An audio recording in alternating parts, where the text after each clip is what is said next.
Behind the blistering riffs and legendary performances of Humble Pie was more than just iconic music. It was a storm of tension. Steve Marriott, the fiery magnetic frontman, and Peter Frampton, the precise golden boy guitarist, clashed both on and off stage. Their chemistry created unforgettable rock moments, but egos and creative conflicts simmered beneath the surface. Now, decades later, Frampton is finally opening up, revealing the shocking truths about those tumultuous years, the clashes with Marriott, and what really went on behind the music. You won't believe some of what he's saying, but first let's delve in what happened to Steve Marriott. Stephen Peter Marriott, the original blue-eyed soul singer whose powerful rock and roll voice is still celebrated today, was born on January 30th, 1947, in London, England. By the age of 12, Marriott had already formed his first band, emulating his idol Buddy Holly, complete with large-rimmed glasses. Even as a boy, he earned a reputation as a mischievous prankster. Rumor had it he was blamed for setting fire to his classroom, a story his mother kept clippings of for years. Alongside a friend from Tolle's Hill, he was infamous for tossing kids sweets while they slept, a playful chaos that foreshadowed his later stage antics. In 1960, Marriott auditioned for the role of the Artful Dodger in the musical Oliver. Not only did he land the part, but he also performed lead vocals for the character on the show's official album. Despite this early taste of fame, he quickly grew restless with acting and returned to his true passion: music. By 1963, he met Ronnie Lane and Kenny Jones, whom he'd seen perform in other bands. The trio bonded over R&B and formed a new group. Marriott had initially planned a duo with David Bowie, but fate brought him together with Lane and Jones, and their chemistry quickly sparked. In a memorable incident, Marriott's exuberance on the piano led to him smashing it during a performance at a music shop, resulting in the trio being fired, but it didn't stop their momentum. They eventually formed the band that would become the Small Faces, later joined by Ian McLagan. The band's name reflected their small stature, yet their sound was anything but diminutive. Signed by talent agent Don Arden, who would later become Ozzy Osbourne's father-in-law, the band became a defining force of the mod movement. Marriott emerged as a mod-style icon, with hits like What You Gonna Do About It and Sha-La-La-La-Lee influencing future UK rock legends, including Jimmy Page and Robert Plant. Over 3 prolific years, Small Faces churned out a string of hits: All or Nothing, Here Comes the Nice Lazy Sunday, and Tin Soldier, the latter inspired by Marriott's pursuit of model Jenny Rylance, whom he married in 1968. Though the marriage lasted only 5 years, Marriott went on to marry 3 more times and father at least 7 children. Despite their commercial success in the UK, the Small Faces reportedly never saw a dime from their work. Humble Pie and Steve Marriott's turbulent later years. By the end of 1968, Steve Marriott had reached a breaking point with the Small Faces. Frustrated with poor management and creative restrictions, he walked off stage on New Year's Eve and quit the band. The remaining members renamed themselves The Faces, recruiting Rod Stewart and Ronnie Wood. Meanwhile, Marriott formed a new band, Humble Pie, alongside Peter Frampton, drummer Jerry Shirley, and bassist Greg Ridley. Their debut single, Natural Born Boogie, shot to number 4 on the UK singles chart in the summer of 1969, marking a promising start. Humble Pie quickly turned its focus to the US, completing 19 tours in just 3 years. The band's 1971 live album, Performance Rockin' the Fillmore, became its most successful release to date. Yet, behind the scenes, Marriott's life was unraveling. He began showing early signs of mental strain, and his heavy cocaine and alcohol use contributed to the breakdown of his marriage. By 1975, Humble Pie had disbanded, leaving Marriott financially strained. He even resorted to stealing food at times, frustrated that manager D. Anthony had allegedly diverted the band's royalties to promote a solo Frampton. At one point, Marriott was taken to a meeting with John Gotti and other Gambino family members over money disputes, an extreme reflection of the chaos surrounding him. Despite being considered to replace Mick Taylor in the Rolling Stones in 1975, he was blocked, allegedly by Mick Jagger, after upstaging him during auditions. Legal victories over owed royalties did little to stabilize his finances, and Marriott remained broke for years. He attempted reunions of the Small Faces and Humble Pie, maintaining a heavy touring schedule through the 1980s, but sustained commercial success eluded him. Steve Marriott and Peter Frampton, the explosive rise and fall of Humble Pie. Picture the British music scene of the late 1960s, an era alive with creativity and new sounds. At the forefront of this revolution was Steve Marriott, the charismatic frontman of the Small Faces. Known for his raspy, powerhouse voice, Marriott could command any stage. But despite his success, he felt a growing need for something more, something grittier, harder. Enter Peter Frampton, a highly talented young guitarist who was making waves with the herd. Frampton was everything Marriott wasn't: polished, precise, and patient. When the two came together in 1969 to form Humble Pie, the combination of Marriott's raw energy and Frampton's meticulous skill was electric. At first, their differences seemed complementary. Marriott brought the fire, Frampton brought the finesse. But as Humble Pie's popularity grew, so did the tension between them.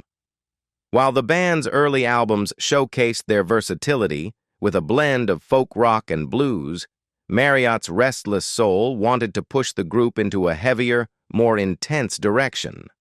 Frampton, however, valued melody and subtlety, worried that Marriott's obsession with volume and aggression would overshadow the band's musicality.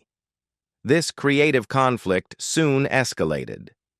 In the studio, Marriott's fiery personality clashed with Frampton's more reserved nature, leading to heated arguments. Their live performances became a battleground, with Marriott thriving in chaos, whipping the audience into a frenzy, while Frampton struggled to find his place in the madness. The constant friction began to stifle Frampton's creativity, and in 1971 he reached his breaking point. Frampton's departure from the band marked a pivotal moment for Humble Pie. Marriott, freed from Frampton's influence, steered the band in the direction he had always envisioned. But the absence of Frampton's artistry left a void that couldn't be filled. Marriott's perfectionism, his unrelenting drive for excellence, became both a blessing and a curse. While it pushed the band to incredible heights, it also strained relationships and created a toxic atmosphere within the group. Marriott's confrontational nature wasn't confined to his bandmates. His clashes with industry executives became legendary, a testament to his refusal to bend to anyone's expectations. While his unwavering commitment to his artistic vision was admirable, it also made him a difficult figure in an industry that thrived on collaboration and compromise. Marriott's unpredictable nature and refusal to work within the system alienated those who could have supported him, ultimately contributing to the breakdown of his relationships and the band's downfall. Even when the music industry tried to accommodate Steve Marriott's larger-than-life persona, chaos often followed. Album deadlines were missed, promotional opportunities fell through, and behind every failure was Marriott's insistence on doing things his way. His dedication to authenticity was unquestionable, but it often came at the cost of progress, leaving collaborators frustrated and disillusioned. For Marriott, the fight for creative freedom was a battle he was willing to wage alone. After Humble Pie disbanded, Marriott's confrontational streak carried into his future projects. The pattern was familiar. Initial excitement at working with a legend quickly gave way to tension as his intensity overwhelmed those around him. Many musicians found his dominating presence impossible to navigate, and relationships were often short-lived, marred by arguments and abrupt endings. This fiery energy extended beyond music. Marriott's personal life was turbulent, filled with clashes and emotional outbursts. Those close to him often found themselves caught in the crossfire of his relentless drive, struggling to keep up with a man who lived life at full volume. His passion fueled groundbreaking music, but left a trail of fractured friendships and missed opportunities. Peter Frampton talks Steve Marriott, Rockin' the Fillmore, and Lost Les Pauls. By the time Rockin' the Fillmore was recorded, Humble Pie was on the cusp of becoming a headline act. Peter Frampton recalls, "We were almost at the point of being a headline band, I guess. Lee Michaels was the headline act those 2 nights. At this point of our career, we were like an SAS unit. If someone didn't turn up, they called us, 'Oh, we'll send Humble Pie, they'll take care of the situation, send in the pie.'" The band had played the Fillmore countless times, and they had built a strong following in New York. However, as a supporting act, their 50-minute sets left little choice in what would make the album. "We made the decision, bought in the Fedco truck and Eddie Kramer to engineer, and off we went for the 4 shows, Frampton explained. Then we went ahead for the original album and chose what we felt were the best performances of the 4 shows. I think a lot of it comes from one night. I can't remember, actually." Reflecting decades later, Frampton admitted, "Going back and listening to it, we were wrong. It wasn't that what we chose wasn't the best. It possibly was, depending on what criteria you were using to choose it. But to actually hear some of this stuff 40 years later, we were pretty good." The spontaneity of live performances, he notes, is what made albums like this so special. There are some green notes here and there, as there always are in life. But that's what it's all about. If you don't go for something and fail, then, it's safe. Frampton describes the live energy of Humble Pie as ferocious. "In the studio, we were a great band making great records, but as soon as we stepped on stage, it was like the gloves came off.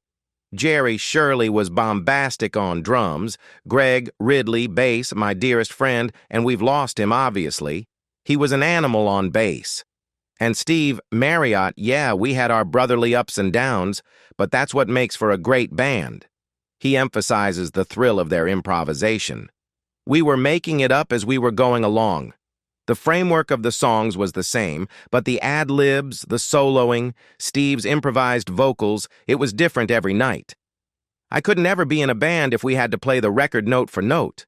I'd give up, I'd become a banker." During the early days of Humble Pie, rehearsals were a mix of discipline and creativity. Peter Frampton recalls, "We were a big rehearsing band. We used to rehearse a lot down near Steve's cottage in Essex, Magdalen Labor Village Hall. We had a kitchen, we made our tea, rolled a joint. I wasn't an imbiber at that point. I caught up later, don't worry. But we'd pause. Someone would bring in a lick, we would jam." Frampton describes the process of writing songs like Stone Cold Fever. "I bought the opening riff in, which is the verse as well. I'd start playing something and everyone would join in. Then Steve would add that do, do, do, and we'd arrange it, spend all day doing that. Someone would say, 'Cup of tea?' We'd roll a joint, disappear to the kitchen, make some tea, and write lyrics. Each band member contributed creatively, often writing their own verses, before regrouping over lunch, sometimes beans on toast, to try out their ideas." Frampton also reflects on joining forces with Steve Marriott after his time with The Herd. "We got together when I was in The Herd. Ronnie Lane called up and said they'd been through it already, and did we want to meet up? We went down to Marlow, where the 2 of them were living, and started jamming. I don't think I left for the weekend. Ever since What You Gonna Do About It live on Ready, Steady, Go, and seeing this tiny guy with a huge voice, I thought, oh my God, I want to play with that guy." Frampton's approach to his instrument also evolved during Humble Pie. "Everyone wanted to play like Eric Clapton back then, but I loved jazz. Django Reinhardt, Kenny Burrell, Wes Montgomery. Blues was seductive, but I wanted a lyrical style. I credit Humble Pie with helping me hone the style I have today. I was always on the neck pickup, Steve on the bridge. Great combination." His guitar, a 1967/1968 Black Les Paul, became iconic. "It went down in a plane crash in 1980, but I'd just gotten it in 1970. Now it's back. It's the other side of the bed. There are only 3 people allowed to touch it. It's not the best Les Paul in the world, but it's my Les Paul. It has a sound that's unbelievable. I can't even put into words how I feel about it. As we look back on the incredible partnership between Peter Frampton and Steve Marriott, it's clear that their dynamic was one of creative tension and extraordinary musical talent. Their collaborations gave us timeless music, but it also came with struggles and personal differences that defined their journey. What do you think? Could they have worked out their differences and reached even greater heights? Or was their split inevitable? Drop your thoughts in the comments below. If you enjoyed this story and want to hear more behind-the-scenes revelations from the world of music, don't forget to like this video and subscribe for more content.